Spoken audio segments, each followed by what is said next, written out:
some of you might be knowing me. I am Dr. Srihari Kakarla. I have been I'm going to handle your geography portion. మనకి TSPSC Group 1 preliminary as well as mains examination లో ఉన్నటువంటి geography, disaster management and for that matter ecology environment related aspects కూడా చూద్దాం. అయితే ఈ session ఒక 2 or 3 days back ఈ boot క్యాంప్లో geography సిలబస్ అంతా మనం అనలైజ్ చేసుకున్నాం.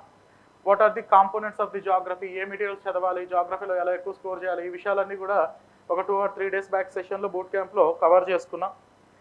ఈ session exclusively already KP sir మీకు దీని గురించి చెప్పే ఉంటారు. ఇదంతా సీనియర్స్ బ్యాచ్ కాబట్టి, అంటే మీరందరూ seniors and I have some of the faces are very familiar to me also. మీరందరూ సీనియర్స్, వెటరన్స్, అంటే ఈ యొక్క కాంపిటేటివ్ ఎగ్జామినేషన్లో మీరు భీష్మ పితామహులు లాంటి వాళ్ళు కాబట్టి భీష్ముడికి ప్రత్యేకంగా చెప్పాల్సిన అవసరం ఏం లేదు కదా. అభిమన్యుడికి చెప్పాల్సి వస్తుంది కానీ భీష్ముడికి చెప్పాల్సిన అవసరం లేదు. కానీ భీష్ములు కూడా తప్పు చేస్తూ ఉంటారు, అందుకనే మీరు భీష్ముడిగా ఉండిపోయారు. ఇదంటే భీష్ముడిగా ఎందుకు ఉండాలి? ఏదో ఒక రోజు ఎప్పుడో కొట్టేసి వెళ్ళిపోయి ఉండాలి కదా. ఇన్ని రోజులు ఎందుకున్నారు? భీష్ముడిలో కూడా ఏదో లోపం ఉంది. ఆ లోపాలని క్లియర్ చేయడం కోసం ఈ షార్ట్ సెషన్. నేను క్లియర్గా కొన్ని ఆస్పెక్ట్స్ని చెప్తాను. మీరు ఎక్కడైతే ఆపారో అక్కడి నుండి మీరు రెజ్యూమ్ చేసుకోవాల్సి ఉంటుంది. ఫర్ మై అండర్స్టాండింగ్ నాకు ఒక అవగాహన వస్తుంది. Already first time group 1 preliminary examination జరిగినప్పుడు ఎంతమంది రాశారు? Please rise your hands. First time group 1 preliminary examination జరిగినప్పుడు ఎంతమంది క్వాలిఫై అయ్యారు? డౌన్. సెకండ్ టైం ఎంతమంది రాశారు? ఎంతమంది క్వాలిఫై అవుతామని అనుకున్నారు? రిజల్ట్స్ రాలేదు కాబట్టి అందరూ క్వాలిఫై అవుతామని అనుకుని ఉంటారు, దాంట్లో అలా ప్రూఫ్ లేదు కాబట్టి. సో ఎంతమంది కొత్తగా ఇదే నా ఫస్ట్ టైం కాంపిటేటివ్ ఎగ్జామినేషన్ అన్న వాళ్ళు, లేదా ఆల్రెడీ తీసుకున్నా కానీ అంత సాలిడ్ ప్రిపరేషన్ లేదు, ఏదో జస్ట్ ఫ్లోలో అలా వెళ్ళిపోయాను, ఈసారి గట్టిగా కూర్చోవాలి, ఇది నాకు ఫ్రెష్ అటెంప్టే అన్న వాళ్ళు కాస్త చేతులు ఎత్తండి. సో కంప్లీట్ ఫ్రెషర్స్, మీరు అభిమన్యులు. సో అభిమన్యులు, భీష్ములు ఇద్దరికి జరిగే ఈ war. I will tell you, యూపీఎస్సీలో మామూలుగా ఒక ప్రాబ్లం ఉంటుంది. యూపీఎస్సీ ప్రిపరేషన్ చేస్తూ ఉన్నప్పుడు, అంటే యూపీఎస్సీకి టీఎస్పీఎస్సీకి కంపారిజనా అంటే, let me very clearly tell you, there is no comparison. యూపీఎస్సీకి and TSPSC or for that matter AP group 1కి వచ్చేటప్పటికి పెద్దగా కంపారిజన్ ఉండదు. Generally it is understand that mains అంటే మెయిన్సే కదా, రెండు ఒకటే కదా అన్న ఒక భావన ఉంటుంది. But there is a subtle difference, ఒక నారో డిఫరెన్స్ ఉంది.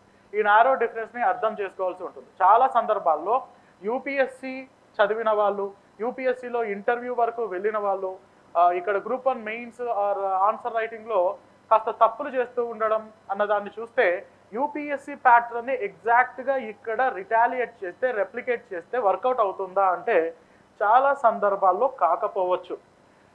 నాకు గుర్తు లాస్ట్ టైం 2021 ఆ టైంలో గురుకులాస్ ఎగ్జామ్ ఏదో ఒకటి కండక్ట్ చేశారు. టీఎస్పీఎస్సీనే కండక్ట్ చేసింది గురుకులాస్ ఎగ్జామ్. ఆ గురుకులాస్ ఎగ్జామ్ కండక్ట్ చేసిన తర్వాత ఆ పేపర్స్ని ఇవాల్యుయేట్ చేయడం కోసం అశోక్ నగర్లో కొంతమంది ఫ్యాకల్టీస్ని పిలిచారు, చైర్మన్ పిలిచారు. అప్పుడు నన్ను కూడా పిలిచారు. నేను కొంచెం క్లాసెస్లో బిజీగా నేను పోలేదు. One of my closest friends వెళ్ళారు, ఆన్సర్ ఇవాల్యుయేషన్ దానికి పోయారు.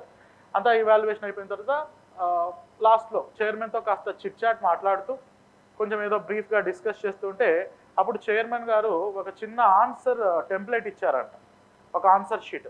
సరే ఇది చదవండి అని చెప్పారు. బయటికి అలో చేయలేదు కానీ నా ఫ్రెండ్ దాని ఫోటో తీసుకున్నాడు, నేను చూశాను. అది ఆ ఆన్సర్ చదివి ఎలా ఉంది సార్ మీ ఒపీనియన్ అని అడిగారంట చైర్మన్. సార్ ఇది చాలా బేసిక్ ఆన్సరు, 10వ తరగతి ఆన్సర్ లాగా ఉందంటే, సార్ మాకు ఇది సరిపోతుంది, this is what we are expecting from the aspirants. So ఇలా రాస్తే చాలు. ఎకనామికల్ పొలిటికల్ వీక్లీలో, ద హిందూ ఎడిటోరియల్స్లో రాసినట్టుగా అంత టూ మచ్ అనలైటికల్ రాయాలని ప్రయత్నించడం ఒక తప్పు అయితే, రాయడం రెండో తప్పు.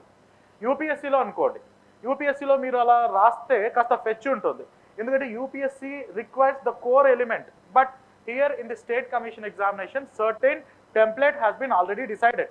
సో ఈ పద్ధతి మాకు చాలు, ఈ పద్ధతిలో రాస్తే మాకు సరిపోతుంది అన్న భావన ఆల్రెడీ ఉండిపోయింది. కారణం ఇక్కడ పేపర్స్ ఇవాల్యుయేట్ చేసే వాళ్ళు స్టేట్ లెవెల్ యూనివర్సిటీ ప్రొఫెసర్స్ అవ్వడం, ఇక్కడ డిగ్రీ కాలేజ్ లెక్చరర్స్ ఉండడం, వీళ్ళందరూ సీనియర్స్ అయి ఉండడం, వీళ్ళకేంటంటే డిగ్రీ లెవెల్లో చూసిన ఆ టెంప్లెట్స్ని అలవాటు చేసుకొని ఈ పద్ధతిలో రాస్తే సరిపోతుందన్న ఒక భావనలోకి వెళ్ళిపోతారు. కాబట్టి యూపీఎస్సీలో రాసినట్లు అనలైటికల్గా మరీ టూ మచ్ వెళ్ళిపోయి, టెక్నికల్గా వెళ్ళిపోయి మీరు ఇక్కడ చెయ్యకూడదు. ఒక ఆన్సర్ ప్యాటర్న్ని, ఒక ఆన్సర్ రాసే ఈ విధానాన్ని మీరు ఇప్పటి నుండే అవలంబించుకోండి. అది కూడా గ్రూప్ 1కి స్టేట్ కమిషన్స్కి ఎలా ఉండాలి అన్న సింపుల్ పాయింట్స్తో హంగామా చేయకుండా మీరు ఏం చెప్పాలనుకుంటున్నటువంటి విషయాన్ని క్లుప్తంగా 4 పారాగ్రాఫ్స్లో ఒక ఫ్లో చార్ట్. మీకు ఇంకా అడ్వాంటేజ్ ఉంది. ఏపీ వాళ్ళకైతే చాలా ఇబ్బంది. రూల్డ్ పేపర్ ఉంటుంది, రాయడం చాలా కష్టం. రూల్డ్ పేపర్లో అండర్లైన్ చేయకూడదు, నో స్పెషల్ మార్క్స్ అని కూడా ఇచ్చారు. కానీ టీఎస్పీఎస్సీలో ఆ ప్రాబ్లం లేదు. White papers as of now white papers అనే అనుకుంటున్నారు. వైట్ పేపర్స్ ఉన్నప్పుడు మనం చాలా క్రియేటివ్గా ఆన్సర్ రాయొచ్చు. ఏ పాయింట్ని అడిగినా, ఏ కాన్సెప్ట్ని అడిగినా బేసిక్ పాయింట్స్ మర్చిపోకుండా 4 అంటే 4 పారాగ్రాఫ్స్, 50 × 4 200, ఒక ఫ్లో చార్ట్, ఒక చిన్న మ్యాప్. ఇదే ప్యాటర్న్ని మీరు ప్రతి ఒక్క సబ్జెక్ట్ కూడా ఆపాదించుకోవచ్చు. సో ఇలా ఒక పద్ధతిని ఈ రోజు నుండే, అంటే డే 1 నుండే మీరు అమలుపరిస్తే ప్రిలిమ్స్, నాకు తెలిసి ప్రిలిమ్స్ క్లియర్ చేయడం మీకు అందరికి పెద్ద టాస్క్ ఏం కాదు. మోర్ ఓవర్ 600 పోస్టులు, మోర్ దాన్ 600 అండ్ సంథింగ్ ఈ మధ్య వచ్చే న్యూస్ కాబట్టి ఏదో ఒక పొజిషన్లో తగులుకునే అవకాశం ఖచ్చితంగా ఈసారి ఉంది. మోర్ ఓవర్ చాలా సీనియర్ ఆస్పిరెంట్స్ ఉన్నారు కాబట్టి అందుకని యూపీఎస్సీతో కంపారిజన్ అంటే as it is direct comparison కాదు. రెండో విషయం, ఇక్కడ యూపీఎస్సీ రాస్తున్నప్పుడు చాలా మందిని గమనించిన విషయం ఏంటంటే, ఇప్పుడు 2024 యూపీఎస్సీ ప్రిలిమినరీ ఎగ్జామినేషన్ రాశారనుకోండి, ఎవరో ఒక అభ్యర్థి 2024 ప్రిలిమినరీ ఎగ్జామినేషన్ రాస్తాడు, బాగా సీరియస్గానే చదివింటాడు, మెయిన్స్కి చదివింటాడు, ప్రిలిమ్స్ చదివింటాడు. బట్ అన్ఫార్చునేట్లీ ప్రిలిమ్స్ క్లియర్ అవ్వదు. 2025 యూపీఎస్సీకి ప్రిపేర్ అవ్వాలి అని అనుకుంటాడు. ఈయన ఏం చేస్తాడు తెలుసా, మళ్ళీ రూట్స్ నుండి ప్రిపేర్ చేస్తాడు. రూట్స్ నుండి మళ్ళీ ప్రిలిమ్స్ నుండి మొదలు పెడతాడు. అప్పుడు చేసిన తప్పులే మళ్ళీ ఇక్కడ దొరుకుతాయి, కాకపోతే ఒక 2-3% పెరిగింటుందేమో. మళ్ళీ 2025లో ఫెయిల్ అయితే 2026 నుండి 2026కి మళ్ళీ ఫస్ట్ నుండి మొదలు పెడతాడు. ఎప్పుడు ఫెయిల్ అయినా మళ్ళీ ఫస్ట్ నుండి వస్తూ ఉండడం అన్నది చాలా బ్యాడ్ స్ట్రాటజీ. మీరు ఎక్కడ ఆపారు అక్కడ నుంచే మొదలు పెట్టండి. సో మీరు లాస్ట్ టైం ప్రిలిమ్స్ రాశారు, మెయిన్స్కి రెడీగా ఉన్నారు. అప్పుడు కూడా నేను చూసాను చాలామంది నా వెంట జాగ్రఫీ మాడ్యూల్లో ఉన్న వాళ్ళు కూడా రేపు బ్యాచ్ అయిపోతుంది, ఈ రోజు క్యాన్సిల్ అయ్యి వాళ్ళు ఎంత టెన్షన్ పడ్డారో ఆ రోజు I can literally feel that. So వాళ్ళు ఏం చేశారు, మళ్ళీ ప్రిలిమ్స్ మళ్ళీ మొదలు పెట్టారు. అంటే అదేదో నేను మళ్ళీ ఇప్పుడే ఫ్రెష్గా వచ్చిన, మళ్ళీ నేను ప్రిలిమ్స్ క్లియర్ చేయలేనేమో అని మళ్ళీ ఫస్ట్ నుండి మొదలు పెడతారు, మళ్ళీ అక్కడే ఆగుతారు. ఎక్కడి నుంచి మొదలు పెడుతున్నామో అక్కడే ఆగుతున్నాం. అందుకని చాలామంది యూపీఎస్సీలో కానీ గ్రూప్ 1లో కానీ ఎక్కువ నాలెడ్జ్ ఉన్నప్పటికీ కూడా ఆ స్టేజ్ దాటి బయటపడలేకపోతున్నారు. ఎందుకంటే ఈ విషియస్ సైకిల్, ఈ చక్రంలో పడి కొట్టుకుంటూ ఉంటారు. కాబట్టి నేనేం చెప్తున్నానంటే మీకు, మీరు ఎక్కడైతే ఆపారో, వేర్ యూ స్టాప్, ఒకసారి కూర్చొని మొత్తం సబ్జెక్ట్స్ అన్నిటి ఒక వైట్ పేపర్ తీసుకుని సబ్జెక్ట్స్ అన్నిటి బేరీస్ వేసుకోండి. నేను ఎక్కడ ఆపాను, ప్రిలిమ్స్ గురించి you don't worry at all. Prelims గురించి మీరేమీ భయపడద్దండి, ప్రిలిమ్స్ మీరు లాగేస్తారు. ఇప్పుడు యాజ్ ఆఫ్ నౌ మీరు చేయాల్సింది ఏంటంటే, ఎక్కడ ఆపారో ఆ మార్కు నుండి మొదలు పెట్టుకోండి. ఒకసారి పాత సిలబస్ అంతా, అంటే ఎక్కడ మీరు చదివిన పాత విషయాలన్నీ కూడా బ్రషప్ చేసేసి ఎక్కడ ఆపారో అక్కడ నుండి మొదలు పెట్టండి. ఫర్ ఎగ్జాంపుల్ మీరు ఏదో పాలిటీ చదివింటారు, పాలిటీ పూర్తిగా కంప్లీట్ చేసింటారు, పాలిటీ పూర్తిగా కంప్లీట్ చేసి ఆన్సర్ రైటింగ్ కూడా కంప్లీట్ చేసి నేను రెడీగా ఉన్న ఎగ్జామినేషన్కి అన్న ఫీలింగ్లో ఉంటారు. ఇంకా టచ్ చేయొద్దండి, పాలిటీని వదిలేసేయండి, మీ మైండ్లో ఉంటుంది, మీరు మళ్ళీ దాన్ని బ్రష్ చేయడమే. ఎక్కడ ఆపారు, ఎకానమీలో ఎక్కడో కొంచెం ల్యాక్యూనే ఉండేది, ఇంకొద్ది రోజులు టైం ఉంటే ఎకానమీ ఇంకా బాగా చదివిండేవాడిని కదా అని అనుకుంటూ ఉండొచ్చు, అది పట్టుకోండి, దాన్ని ముందు ఫోకస్ చేయండి. జాగ్రఫీలో అప్పటికి ఫుల్ డేటా లేదు కాబట్టి జాగ్రఫీ ఇంకొంచెం మెచ్యూర్డ్గా చదివితే బాగుండేది కదా అని అనుకుంటారా, దాన్ని రెజ్యూమ్ చేసుకోండి. సో ఒక 10-15 రోజులు టైం తీసుకోండి, ఒక 10-15 డేస్ టైం తీసుకొనేసి ఎక్కడైతే మీరు లాక్యూనే ఉన్నారో, ఎక్కడైతే వెనకబడి ఉన్నారని గతంలో భావించారో వాటిని ప్యాచప్ చేయండి. ముందు వాటిని అన్నిటిని ప్యాచప్ చేసి ఒక 10-15 రోజుల తర్వాత మీకు సబ్జెక్ట్ అన్నది ఒక క్లారిటీ వచ్చేస్తుంది. ఆ క్షణం నుండి మీరు చేయాల్సిందంతా ఇంకా మళ్ళీ మొదలుపెట్టి మళ్ళీ సింధు నాగరికతలో గుర్రం అవశేషాలు ఎక్కడ దొరికాయి, ఈ కథలన్నీ చదవద్దండి. Believe me, directly go for answer writing వెళ్ళిపోండి. అది కూడా పంచవర్ష ప్రణాళికలు పెట్టుకోవద్దండి. మళ్ళీ పాలిటీ చదవాలంటే ఒక 10 రోజులు చదివి మళ్ళీ పాలిటీ అంతా లక్ష్మీకాంత్ అంతా మళ్ళీ బాగా బైహార్ట్ పట్టేసి అప్పుడు నేను మళ్ళీ ఆన్సర్ రాద్దాం, very wrong. So that is already there in your mind, మీ మైండ్లో ఆల్రెడీ ఉంది ఆ భావన. ఇప్పుడు దాన్ని ఆన్సర్ రూపంలోకి కన్వర్ట్ చేయండి. లాస్ట్ టైం మీరు చేయలేదు, ఇప్పుడు చేయాల్సి వస్తుంది. ఒకవేళ లాస్ట్ టైమే మీరు కంఫర్టబుల్గా ఉంటే ఇప్పుడు మీరు ఇంత టెన్షన్ పడేవాళ్ళు కాదు. సో ఇప్పుడు మీరు లోపల ఎందుకు టెన్షన్ పడుతున్నారంటే, లాస్ట్ టైం ఏదో గందరగోళం జరిగింది, ఈసారైనా లాగేద్దామన్న ఆ టెన్షన్ మీ మైండ్లో ఉంది. ఆ టెన్షన్ని ఎలా మీరు నివృత్తి చేసుకుంటారంటే, just directly go for answer writing. అది కూడా నేను పంచవర్ష ప్రణాళిక ఎందుకు పెట్టద్దన్నాను, పాలిటీ అంటే మళ్ళీ 10 రోజులు, జాగ్రఫీ అంటే ఇంకొక 20 రోజులు, అదేం అక్కర్లేదు. 3 రోజులు టైం తీసుకోండి, 3 days టైం తీసుకోండి, పాలిటీ అంతా ఒకసారి బ్రషప్ చేయండి. మీరు ఇదివరకు ఏదైతే material, one most important thing, కొత్త మెటీరియల్స్ని పట్టుకురావద్దు. మీకు కొత్త మెటీరియల్స్ అవసరం లేదు. ఇప్పుడు మళ్ళీ అప్డేట్స్ వచ్చి అప్డేట్స్ అంటే అది జస్ట్ ఒక చిన్న ఇన్ఫర్మేషన్ మాత్రమే, ఒక లైన్ ఇన్ఫర్మేషన్. ఇంకా చెప్పాలంటే అప్డేట్స్ అంటే అదేదో మళ్ళీ కొత్త గ్రంథాలేమీ రావు. మీరు ఎక్కడైతే వదిలేశారో, ఎక్కడైతే ఆ స్టాటిక్ పార్ట్ ఉందో దానికి ఇంకొంచెం ఒక లైన్ ఆర్ 2 లైన్ అప్డేట్ అయింటుంది. అవి మాత్రం అప్డేట్ చేసుకోండి. అంటే అప్డేట్స్, కరెంట్ ఇష్యూస్ ఏవైతే ఉన్నాయో, పాత మెటీరియల్స్ ఫాలో అయ్యి ఉంటారు కదా, టెక్స్ట్ బుక్స్ కానీ, క్లాస్ ఇన్స్టిట్యూట్ మెటీరియల్స్ కానీ, క్వశ్చన్ అండ్ ఆన్సర్స్ కానీ, అవి తీసుకొని మీరు పాతగా ప్రిపేర్ అయినటువంటి మెటీరియల్స్ తీసుకొని వాటికి ఈ కరెంట్ ఇష్యూస్ను జోడించి మళ్ళీ రీసోర్సెస్ని ఫుల్ కంపెండియం లాగా రెడీ చేసుకోండి. సో ఈ 2 ఏళ్ళు, ఈ 1 సంవత్సరం పాటు జరిగినటువంటి ఈ నష్టాన్నంతా కూడా ఆ కరెంట్ ఇష్యూస్ రూపంలో భర్తీ చేసుకొని రెడీ చేసుకోండి. 3 రోజులు పాలిటీ 3 రోజులు. ఈ పాలిటీ 3 రోజులు క్విక్గా రివిజన్ కొట్టేసేయండి. క్విక్ రివిజన్, మళ్ళీ మొదటి నుండి చదవకూడదు. క్విక్ రివిజన్ కొట్టేసేయండి. క్విక్ రివిజన్ కొట్టేసి టెస్ట్కి వెళ్ళిపోండి. ఇమీడియట్గా టెస్ట్ సిరీస్కి వెళ్ళిపోండి.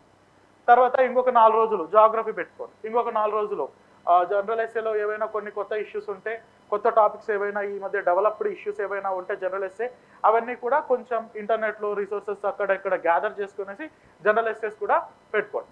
ఒక 2 నెలల టైంలో, 2 months పీరియడ్లో, 2 months పీరియడ్ తీసుకొని హిస్టరీ, కోర్ సబ్జెక్ట్స్, ముఖ్యంగా హిస్టరీ, మూవ్మెంట్. లాస్ట్ టైం చాలామంది దీంట్లో చాలా ఇబ్బందులు ఫేస్ చేస్తారు, more especially English medium aspirants. So proper resources లేకపోవడము, అండ్ ఒక్కసారైనా కూడా మెయిన్స్ పర్స్పెక్టివ్లో ఎగ్జామ్ జరిగితే కదా తెలిసేది. సో ఇంతవరకు మూవ్మెంట్కి సంబంధించి డిస్క్రిప్టివ్ అన్నది ఎక్కడా లేదు. సో ఆ స్కోప్ తెలియదు, ఎలా రాయాలనో తెలియదు, ఎలా రాస్తే ఫెచ్ అవుతుందో కూడా తెలియదు. అండ్ మోర్ ఓవర్ తెలుగు మీడియంలో కొంతమంది సీనియర్ ఆస్పిరెంట్స్ ఉండడం, వాళ్ళకు అంతో ఇంత అవగాహన. ఇంగ్లీష్ మీడియంలో కొత్తగా వచ్చిన ఆస్పిరెంట్స్కి అయితే ఇది చాలా ఇబ్బందికరంగా మారింది. లాస్ట్కి వచ్చేటప్పటికి ఎక్కువ టెన్షన్ పడింది మూవ్మెంట్ గురించే. ఫస్ట్ దాన్ని పట్టుకోండి, 150 మార్కుల పేపర్, దాన్ని ఎలా ఇగ్నోర్ చేస్తాం. అండ్ నార్మల్గా సైన్స్ బ్యాక్గ్రౌండ్ వాళ్ళు కూడా ఇబ్బంది పడుతున్నటువంటి పేపరు సైన్స్ అండ్ టెక్నాలజీ. ముందు దీన్ని ఫోకస్ చేయండి. ఎక్కడైతే మనం ఎక్కువగా స్కోర్ చేసుకోగలుగుతామో, ఎక్కడైతే స్కోర్ చేసుకునే అవకాశం ఉండి కూడా దాన్ని ఇగ్నోర్ చేస్తూ ఉంటామో, because of lack of resources కానీ, because of lack of guidance or mentorship కానీ, అలాంటి వాటిని ముందు ఫోకస్ చేయండి.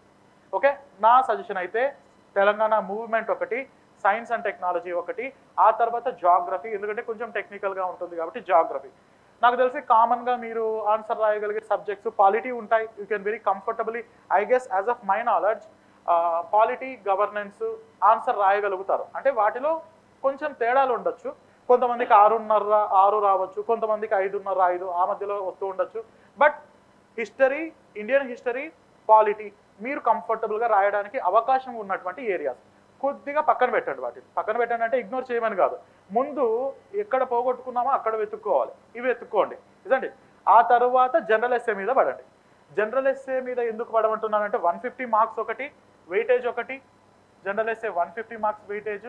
మోర్ ఓవర్ మీ నేరేషన్ అన్నది ఇక్కడ క్లియర్గా బయటపడుతుంది. ఈవెన్ మీరు అనుకుంటారు, నాకు ఇప్పటికి కూడా యూనివర్సిటీస్ నుండి పేపర్స్ వస్తూ ఉంటాయి, evaluation final year papers, final semester papers వస్తూ ఉంటాయి. ఎగ్జామినర్కి మనం రాసేదాన్ని బేస్ చేసుకొని ఎగ్జామినర్కి అర్థం కాదు అని మీరు అనుకుంటారు. మీరు రాసే స్టేట్మెంట్ని చూసి, మోర్ ఎస్పెషలీ జనరల్ ఎస్ఎస్లో మీరు రాసే స్టేట్మెంట్ని చూసి మీ ఫిలాసఫీ ఏంటి, మీ స్టాండ్ ఏంటి అన్నది క్లియర్గా ఎగ్జామినర్కి అర్థమవుతుంది. అలా అర్థం అవ్వాలి, ఏంటి క్లారిటీ అర్థం అవ్వాలి, కానీ మీ స్టాండ్ అర్థం అవ్వకూడదు. చాలా డిప్లొమాటిక్గా, బ్యూరోక్రటిక్గా జనరల్ ఎస్ఏ రాయాల్సి ఉంటుంది. అది ప్రాక్టీస్తోనే వస్తుంది. మీరు డైరెక్ట్గా ఇప్పుడు ఏదన్నా ఒక ఇష్యూ గురించి డిస్క్రైబ్ చేయమని అనుకోండి, ఎవరి స్టాండ్ వాళ్ళు తీసేసుకుంటారు. కొంతమంది పాజిటివ్ సైడ్ టిల్ట్ అయిపోతారు, కొంతమంది నెగిటివ్ సైడ్ టిల్ట్ అయిపోతారు. అది చాలా డేంజర్ జనరల్ ఎస్ఏలో. అందుకని ఎక్కువ 150 మార్క్స్ ఉంది. అండ్ మోర్ ఓవర్ చాలా ఇష్యూస్ ఉంటాయి. వీటిని మీరు ఇప్పుడే ఇన్కల్కేట్ చేసుకోవాలి. ఈ పరిస్థితి చూస్తూ ఉంటే అంతా 1 సంవత్సరం లోపల ఈ తంతంతా జరిగిపోయేటట్టుగా ఉంది. కాబట్టి జనరల్ ఎస్ఏ ఆ నేరేషన్ మీద ఎక్కువ ఫోకస్ చేయండి. ఆ 150 మార్క్స్ ఎలా క్యాచ్ చేయొచ్చు, రీసోర్సెస్ ఎక్కడ దొరుకుతాయి అన్నదాన్ని తీసుకునేసి సింపుల్గా మైండ్ మ్యాప్స్ ప్రిపేర్ చేసుకోండి. విషయం ఏంటి, పాజిటివ్ ఏంటి, నెగిటివ్ ఏంటి, సోషల్ యాంగిల్ ఏంటి, ఎకనామికల్ యాంగిల్ ఏంటి, ఎన్విరాన్మెంటల్ యాంగిల్ ఏంటి, కల్చరల్ యాంగిల్ ఏంటి, ఎథికల్ యాంగిల్ ఏంటి, ప్రతి ఒక్క ఇష్యూ తీసుకొని వాటికి ఆ మైండ్ మ్యాప్స్ని కొంచెం ఒక ఫ్లో చార్ట్ లాగా రాసుకోండి. అలా ఫ్లో చార్ట్ లాగా రాసుకున్న తర్వాత ఇంకా జనరల్ ఎస్సేస్ మీద పడండి. బయట మార్కెట్లో దొరికే ప్రతి ఒక్క ఎస్సే తెచ్చుకోండి, రాయండి, పర్సనల్గా ఇవాల్యుయేట్ చేసుకోండి, వేరే వాళ్ళకి ఇచ్చైనా ఇవాల్యుయేషన్ చేయించుకోండి. అంటే మీకంటే తక్కువ స్టాండర్డ్లో ఉన్న వాళ్ళ చేత ఇవాల్యుయేట్ చేయించుకోండి. అప్పుడే మీకు కాన్ఫిడెన్స్ పెరుగుతుంది. మీకంటే బెటర్గా చదివే వాళ్ళు ఇవాల్యుయేట్ చేశారనుకోండి, వాళ్ళు దాంట్లో లొసుగులు చూపిస్తారు. అప్పుడు మీ యొక్క యూనో దట్ ఫీలింగ్ అన్నది దిగజారిపోతుంది. All right. So this is how you have to resume your preparation. So ఎక్కడి నుండి ఎక్కడ ఆపారో అక్కడి నుండి మీరు రెజ్యూమ్ చేసుకోవాల్సి ఉంటుంది. ఓకేనా? First general essay, science and technology, geography, and then go for other. Telangana movement is also there, then go for the other aspects. Okay na? So regarding your preparation, if you are having any doubts with respect to how to manage, how to prepare the notes and all, you can ask me right now. మీకు ఏదైనా doubts ఉంటే అడగండి. Seniors కదా, మాకేం doubts ఉండవు అని అనుకుంటూ ఉండారా? సీనియర్స్ కాబట్టే ఇక్కడ ఉన్నారు. ఇదండి కాంపిటేటివ్ ఎగ్జామినేషన్లో ఎక్కువ రోజులు ఉండకూడదు. ఒక మార్జిన్ పెట్టుకొని ఈ మార్జిన్లో 3 నెలల టైము, 3 సంవత్సరాల టైము, లేదంటే 4 సంవత్సరాల టైం అని చెప్పి, 3 నెలల్లో జరగదు పరిస్థితే. ఒక 3 ఏళ్ళు టైం పెట్టుకొని 3 ఏళ్ళ లోపల వెళ్ళిపోవాలి. వచ్చినా రాకపోయినా వెళ్ళిపోవాలి. ఇక్కడే కూర్చొని బట్టి విక్రమార్కుడిలాగా దీని మీద గరిల్లా వారు ప్రకటించడానికి మనమెవరు? కమిషన్ మీద గరిల్లా వారు ప్రకటించకూడదు. అందుకనే ఇప్పుడు చూడండి, ఈ మధ్య కూడా యూపీఎస్సీలో టాపర్స్ని చూడండి, చాలా ఎంగేజ్ ఆస్పిరెంట్స్. ఒకప్పుడు 5-6 అటెంప్ట్స్ అయిపోతే కానీ ఏదో ఒక సర్వీస్ తగులుకునే అవకాశం లేదు.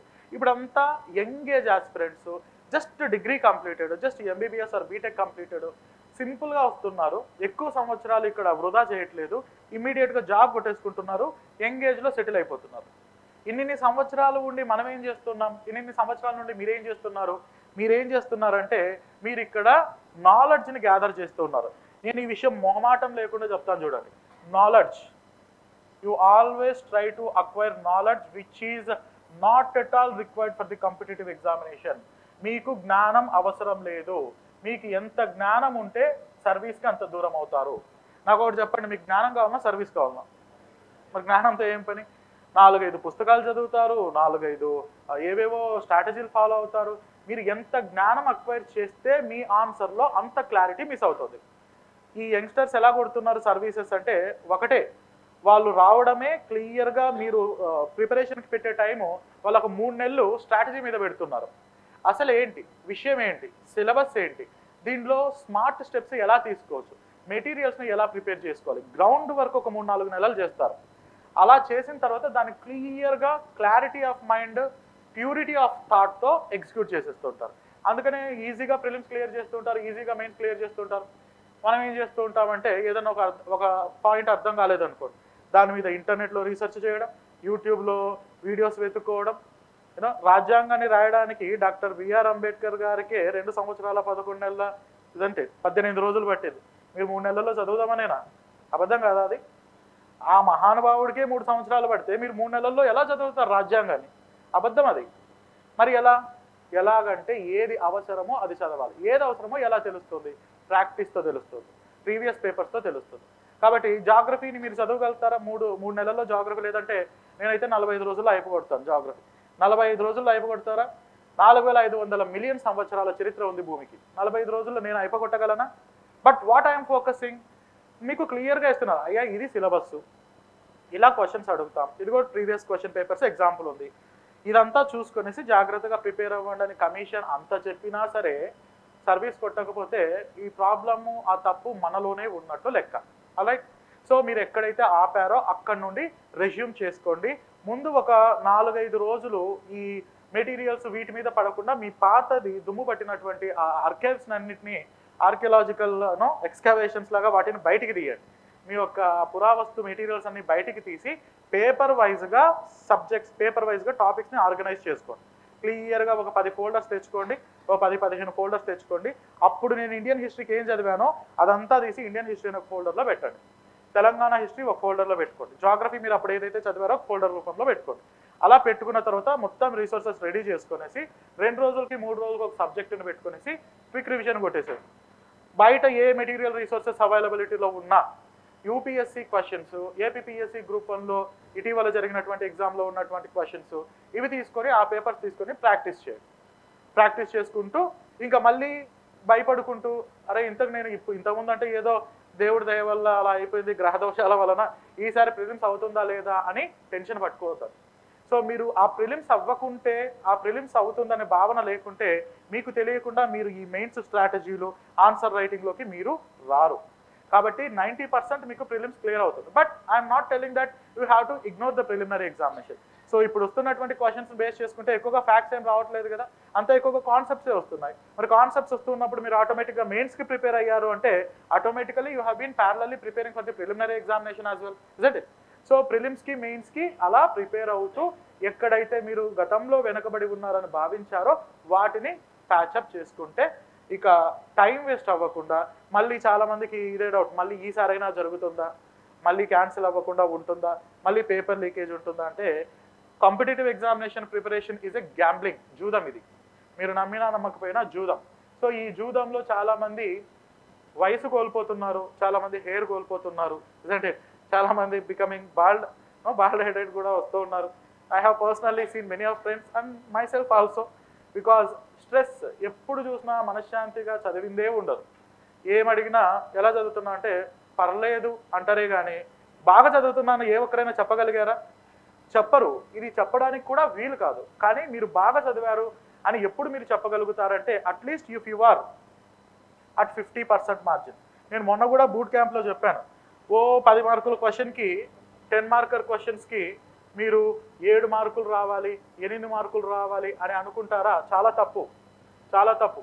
మీరు ఎవరితో కంపేర్ చేసుకోవద్దండి. మీకు కాంపిటీటర్ ఎవ్వరు ఉండరు, మీకు మీరే కాంపిటీటర్. ఒక పరిధి గీసుకోండి.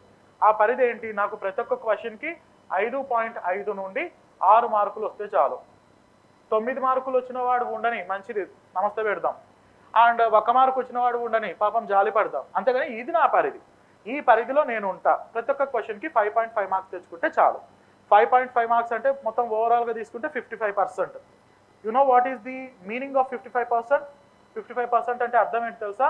ఆల్ ఇండియా టాప్ అని.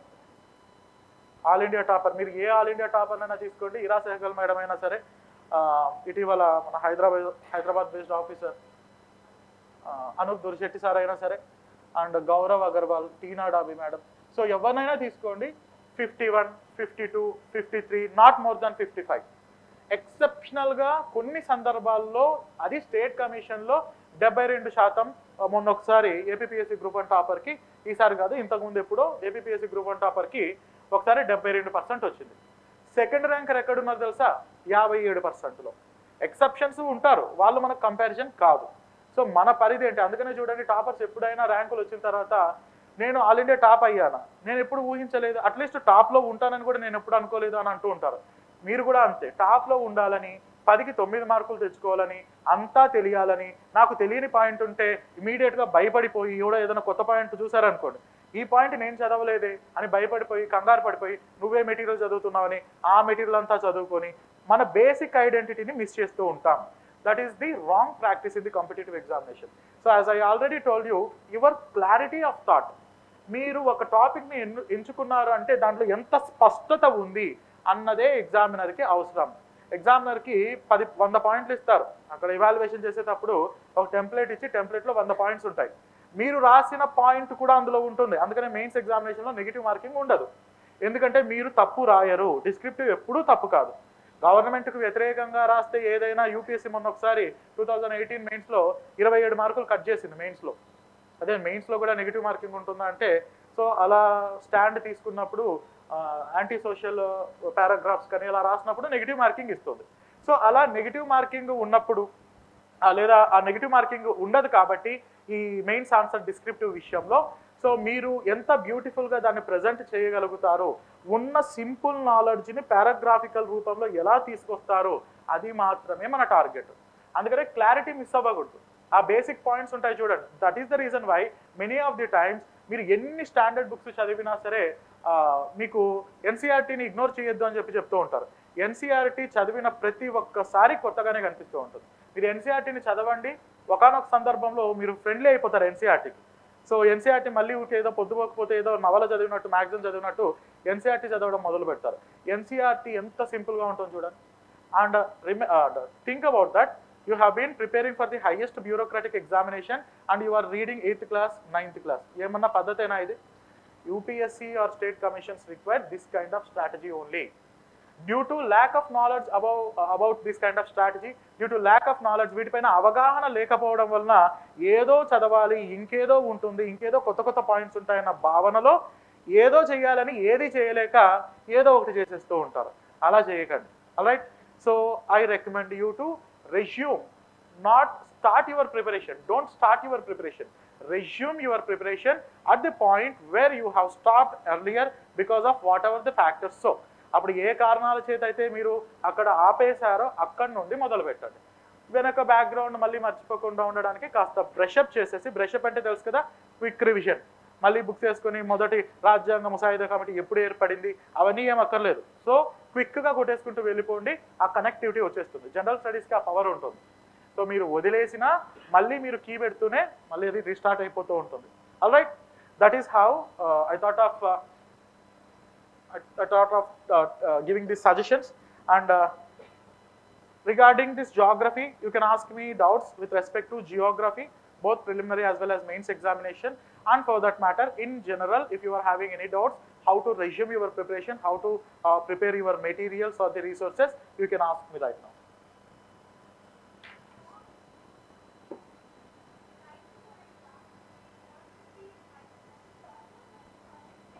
ఇప్పుడు చూడండి, ఆల్రెడీ కోచింగ్ కంప్లీట్ అయిందా? కోచింగ్ కంప్లీట్ అయిపోయింది. సో మళ్ళీ అడగండి, మర్చిపోయాను.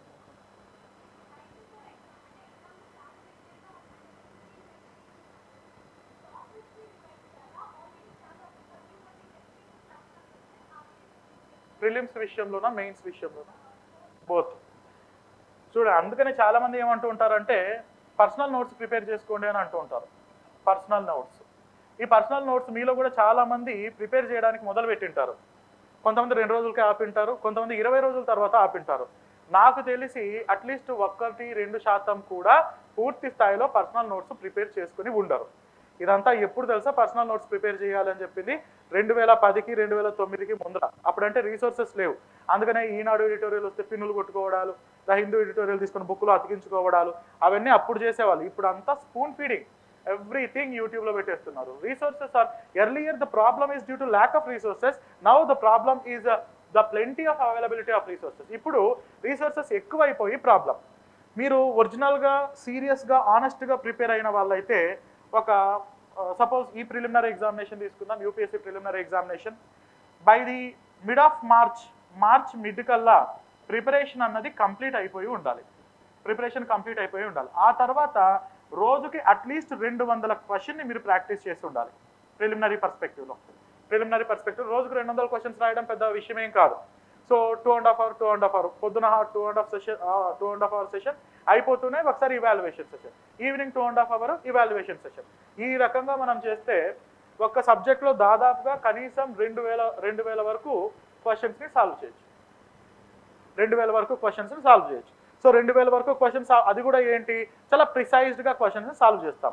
సో మీ ప్రిపరేషన్ ఎప్పుడైతే అయిపోతుందో, ప్రిపరేషన్ అయిపోయిన తర్వాత మీరు టెస్ట్ సిరీస్ రాసిన తర్వాత మీరు మెచ్యూర్డ్, మీరు సాలిడ్ ప్రిపరేషన్లో ఉన్నారు.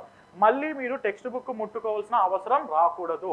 Unless there is any kind of doubt. మీరు ఏదన్నా క్వశ్చన్ సాల్వ్ చేసినప్పుడు రైట్ అవుతుందన్న క్వశ్చన్ రాంగ్ అయితే ఇది ఎందుకు రాంగ్ అయిందని ఇవాల్యుయేషన్ కోసం మళ్ళీ మీరు టెక్స్ట్ బుక్ పట్టుకోవాలి తప్ప టెక్స్ట్ బుక్ మీరు ఇంకా పట్టుకోవాల్సిన అవసరం లేదు.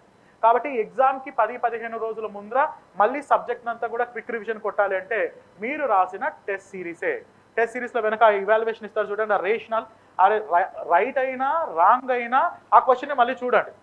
నేను ఎలా చేసామనంటే పాలిటీ క్వశ్చన్ పేపర్ తెచ్చుకొని పాలిటీ అంతా చదివామని, polity 100 marks question paper test series బయట నుండి తెచ్చుకున్నామని, పొద్దున ఒక 2.5 గంట టైం పెట్టుకునేసి ఒక పేపర్ తీసుకొని, ఓఎంఆర్ షీట్ కాదు, ఒక పేపర్ తీసుకొని 1, 2, 3 అని 100 వరకు నంబర్లు వేసుకొని దానికి ఆప్షన్స్ ABC అలా పెట్టుకుంటూ వెళ్ళాను. మళ్ళీ వాళ్ళు ఇచ్చే కీ తీసుకునేసి కరెక్షన్ చేసుకున్నాను. 60 క్వశ్చన్స్ కరెక్ట్ అవుతాయి, ఒక 40 తప్పు అయ్యాయి అనుకోండి. 100 పెట్టాను అనుకుంటే 60 క్వశ్చన్స్ కరెక్ట్, ఒక 40 తప్పయ్యాయి అనుకోండి. 60 కరెక్ట్ అయిన క్వశ్చన్స్, 40 తప్పైన క్వశ్చన్స్ మళ్ళీ వెనకాల వాళ్ళు ఇచ్చిన రేషనల్ చదువుకుంటాను. చదువుకొని పాలిటీ టెస్ట్ 1 అని రాసుకొని పక్కన పెట్టుకుంటాను. ఇవన్నీ ఒక ఫోల్డర్లో పెడతాను. రేపు 10 రోజుల్లో ఎగ్జామ్స్ ఉందనగా మళ్ళీ నేను లక్ష్మీకాంత్కి వెళ్ళను. ఈ టెస్ట్ సిరీస్ అన్ని తీసుకొనేసి మిక్స్డ్ ఉంటాయి కదా, దాంట్లో గవర్నర్ ఉంటుంది, ప్రెసిడెంట్ ఉంటుంది, సెంటర్ స్టేట్ రిలేషన్స్ ఉంటుంది, ఏదో యాంటీ డిఫెక్షన్ లా ఉంటుంది, అంతా కూడా కాక్టైల్ రూపంలో మళ్ళీ చదువుతాం. మళ్ళీ సబ్జెక్ట్, ఇప్పుడు మీరు కూడా సబ్జెక్ట్ వైజు, చాప్టర్ వైజు ఇలా చదవద్దండి. అందుకనే నేను అంటున్నాను 2-3 రోజుల్లో మొత్తం సబ్జెక్ట్ అంతా అయిపోవాలి. ఈ రోజు ప్రెసిడెంటు, రేపు గవర్నరు, ఎల్లుండి సుప్రీంకోర్టు, అవతల సబార్డినేట్ కోర్టు, ఇలా పెట్టుకుంటే రాజ్యాంగం రాసిన దానికంటే కూడా ఎక్కువ టైం పడుతుంది.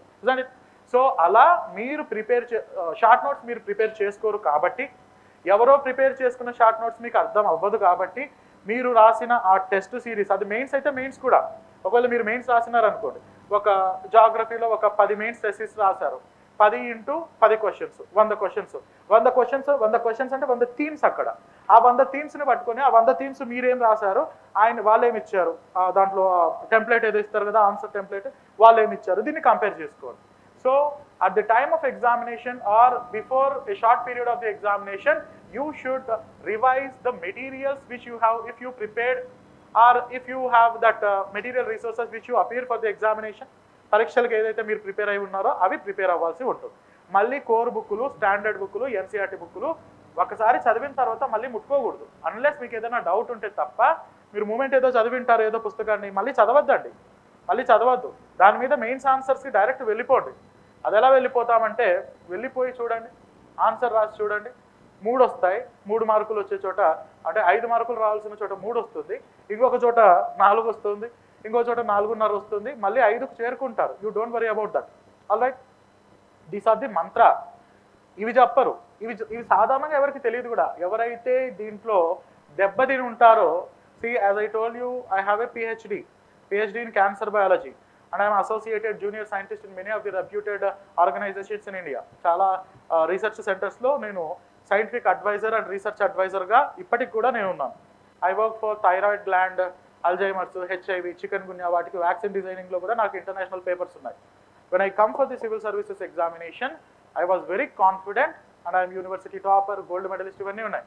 సో ఇక్కడికి వచ్చేటప్పటికి నేను బ్రహ్మాండంగా I can rule the UPSC, I can plough the UPSC in the first attempt అని అనుకున్నాను. ఇక్కడ ప్రిపరేషన్ విధానాన్ని అర్థం చేసుకోవడానికి నాకు 3 సంవత్సరాలు పట్టింది. కామన్గా ఏదైనా ఒకటి అర్థం కాలేదంటే దాని లోతుకు వెళ్ళడం, దాంట్లో కాన్స్టిట్యూయెంట్ అసెంబ్లీ డిబేట్స్ చదివేవాడిని నేను. ఇది మరీ అతి ఎవరు చేయరు ఇది. సో కాన్స్టిట్యూయెంట్ అసెంబ్లీ డిబేట్స్ చదివేవాడిని. So what is the necessity, దీనికి అవసరం, ఇది అవసరం లేదు అని తెలుసుకోవడానికి టైం పట్టింది. You are also in that position I guess. So ఏం చదవాలన్న ఆందోళనలో ఉండొచ్చు. ఏం చదవాలో కాదు, చదివింది చాలు, రాయండి. మధ్యలో ఇంక అన్నీ వచ్చేస్తుంటాయి, ఆటోమేటిక్గా everything will be on the flow, ఇలా వచ్చేస్తూ ఉంటాయి. All right, further any doubts? ఓకేనా? So tomorrow I think we're having 1 more session. రేపు డౌట్స్ క్లారిఫికేషన్ సెషన్ లాంటిది నేను, కేపీ సార్, కొంతమంది ఉంటాము. Anyway, as your all veteran and serious aspirants, I wish you very all the best. మీరందరూ కూడా ఈసారి నోటిఫికేషన్లో ఏదో ఒక రూపంలో డిప్యూటీ కలెక్టరో, డిఎస్పీనో, ఏదో ఒక వరస్ట్ ఎంపీడీలో ఏదైనా కొట్టి మీరందరూ సక్సెస్ అవ్వాలని మనస్ఫూర్తిగా కోరుకుంటున్నాను. I wish you very all the best.